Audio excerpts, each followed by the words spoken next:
Hello children, in this topic we are going to learn about resistance of a system of resistors. In previous lectures we learned about some simple electric circuits. We have noticed how the current through a conductor depends upon resistance and potential difference across its ends. In various electronic gadgets, we often use the resistors and various combination of resistors. Like if you see this, I have a simple electronic device, Uno R3. This device has got various resistors. They are very small resistors. If you see this, is written R6, R7. So these are all miniature resistors, and they are used to control the current flowing through these devices. Now I will show you some more bigger size resistors which are commercially available. They look something like this. If you see this, this is a resistor which is used in many electronic circuits. This is carbon resistors, and there are color codings. So this is around 200 ohm. So this is what we call is the resistors. So either you can use this, or it could be a piece of nichrome wire. But in electrical circuits we don't use nichrome wire. We use this commercially available resistors.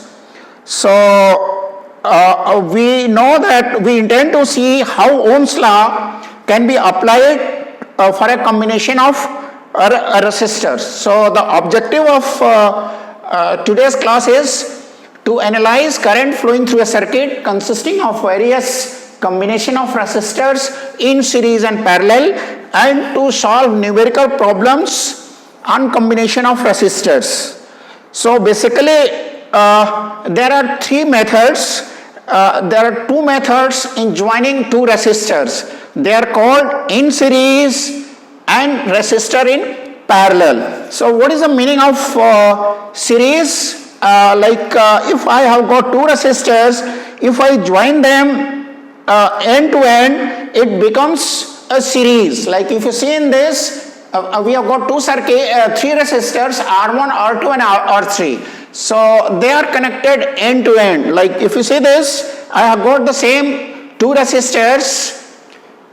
You can call them as a R1 and R2, and you see this, they are joined together. So this is R1 and R2, and they are connected in series.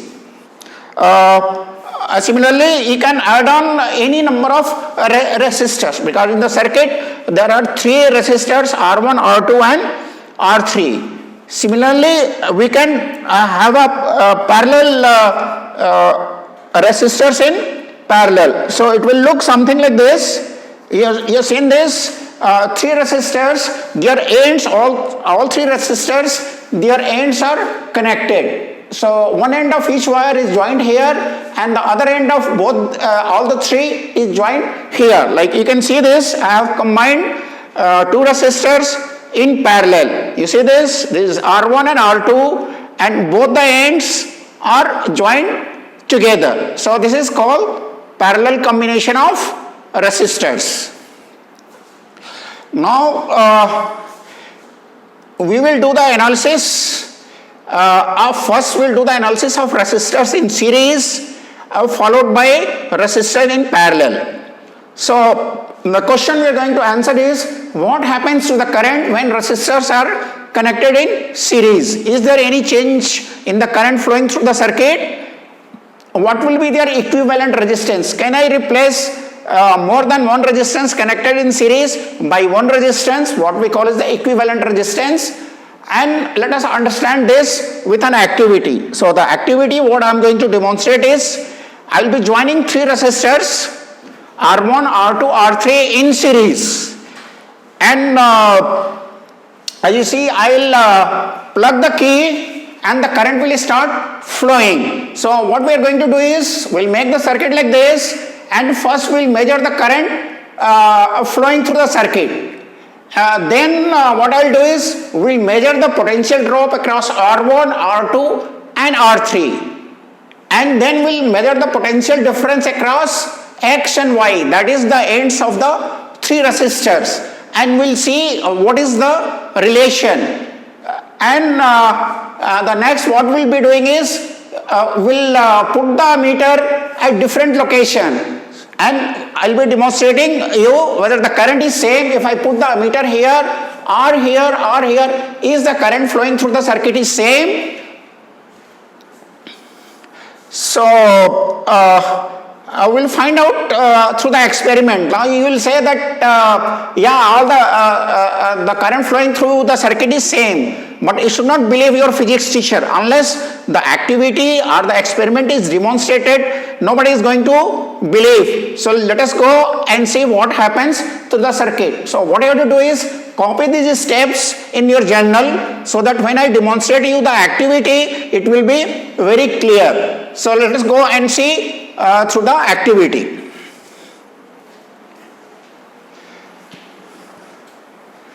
So this is the circuit. We have got the battery eliminator, three resistors connected in series. I have got a ammeter and the key, and here is the circuit.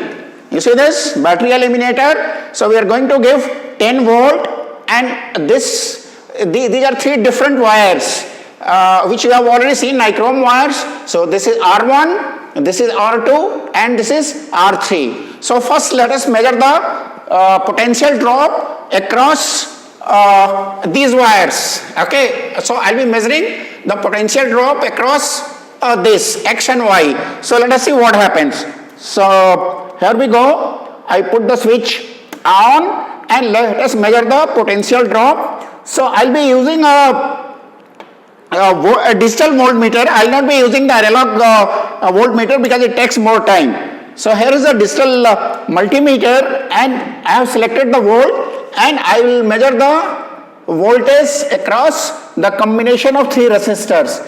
So you see how what is the, so it is showing 10.4. So the potential drop across this X and Y is equal to 10.4 volt. Now I am going to measure across R1, R2 and R3. So here we go. I'll put this on, and you see the potential drop across R1. So R1 potential drop is 1.5. You can see this is showing 1.5. So I'll note down 1.5. So V1 is 1.5. So let us measure V2. V2 is the potential drop across this wire, this and this.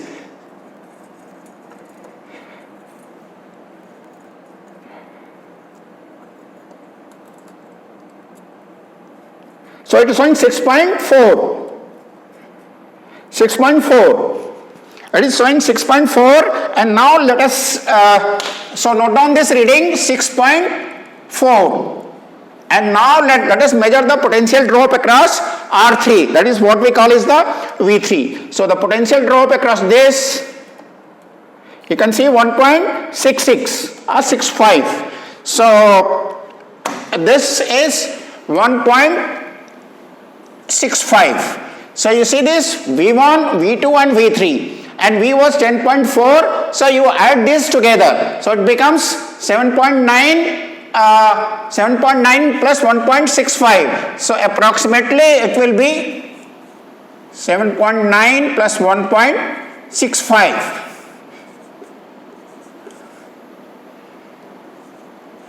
So it is approximately 10 volt. Okay, within the measuring errors of the instruments, we can say this is equal to V equal to V1, that is 1.5 plus 6.4 plus 1.65, which is equal to V equal to V1 plus V2 plus V3. Now we'll be measuring the current. So first we will measure the current flowing through the circuit I, and I will be changing the position of the ammeter. I can put the ammeter first here, or I can put it here, anywhere you put in the circuit, and see whether the current is same or not. You will find that the current is same in any place. So first let us see what is the current I is reading. See this, it is showing 0.5 is showing 0.55, approximately 0.55 ampere. Now I am going to put this ammeter here and see whether it is reading the same or not. Now you see, I have changed the position of the ammeter. Earlier the ammeter was, this was R1, R2 and R3. And earlier the ammeter was here. Now the position of the ammeter is changed. Like if you see the diagram, now the ammeter is after R3. So let us see whether the current is remaining same or it is different. What do you feel? Will it be same or will it be different? Let us find out. Okay. Now the key is on and you can see the current flowing through the circuit.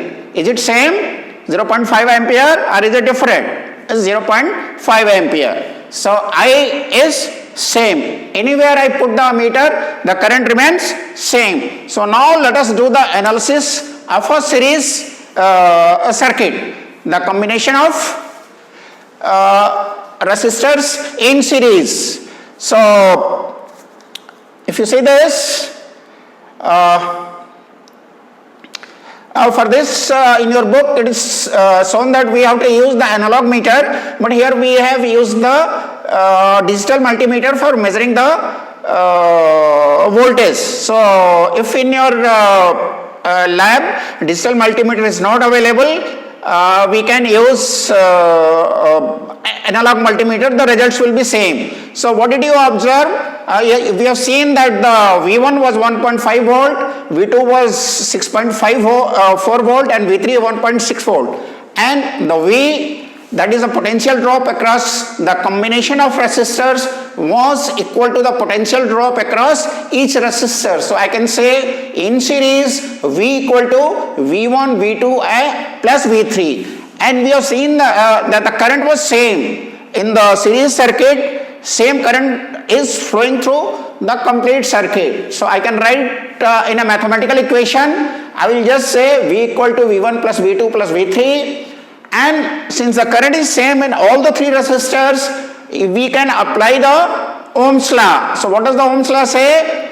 V equal to IR. So the potential drop across R1 is equal to I into R1, V2 I into R2 because I is same, V3 equal to I into R3. So this is equation number 2, this is equation number 1. Okay, now if you substitute the value of V1, V2, V3 in the equation number 1, what do you get? V equal to I into R1 plus R2 plus R3. So I can replace this, I can write V equal to I into R.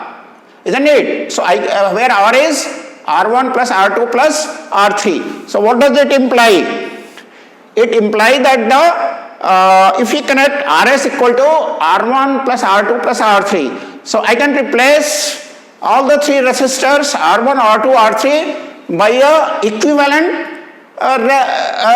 resistance, and when several resistors are connected in series, the resistance of the combination RS is equal to the sum of individual resistors R1, R2, R3, and thus the combined resistance is greater than any individual resistance, because RS is equal to R1, R2 and R3. So RS is greater than any of these values R1, R2 and R3 because it is a sum. Like here I have shown these are three resistors which are commercially available, R1, R2 and R3, and they are in series. So if this is 10 ohm, this is 10 ohm, this is 10 ohm, so the equivalent, this thing will be 30 ohm. So if you don't have a 30 ohm resistor, you can take three 10 ohm resistor, join them like this, and you get a equivalent resistance of 30 ohm. Now having seen this, now we'll do the analysis of resistance in parallel. So I have already shown you how the resistance in parallel will look like. So the ends of both the resistors are joined like this, and it becomes a parallel resistance. So the parallel resistance, again, we don't believe in the hypothesis will believe in doing the activity. So this is how the resistance in parallel will look like. So for this activity, just note down the procedure. This procedure, it will be easy when we go for the activity demonstration. So what we have done, what I am going to do is, I will take same 3 wires, R1, R2 and R3, put them in parallel, I will join them together, I will put a voltmeter here. So the voltmeter will read the same, the potential drop across R1, R2 and R3 will remain same. So, and then what we will do is, we will measure the current. So I will put a meter here and we will measure the current flowing through the circuit. And then what I will do is,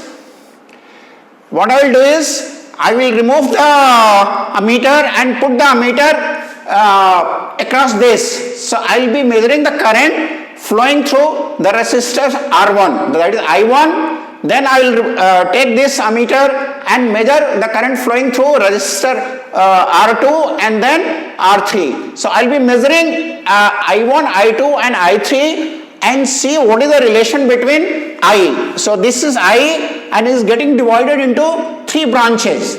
So we will find out if the current sum of I1, I2 and I3 is same as I or not, because this is I1, I2 and I3. So this is what we are going to demonstrate through the activity. You will find that the I will be equal to I1 plus I2 plus I3. So we'll go to the lab and see the activity.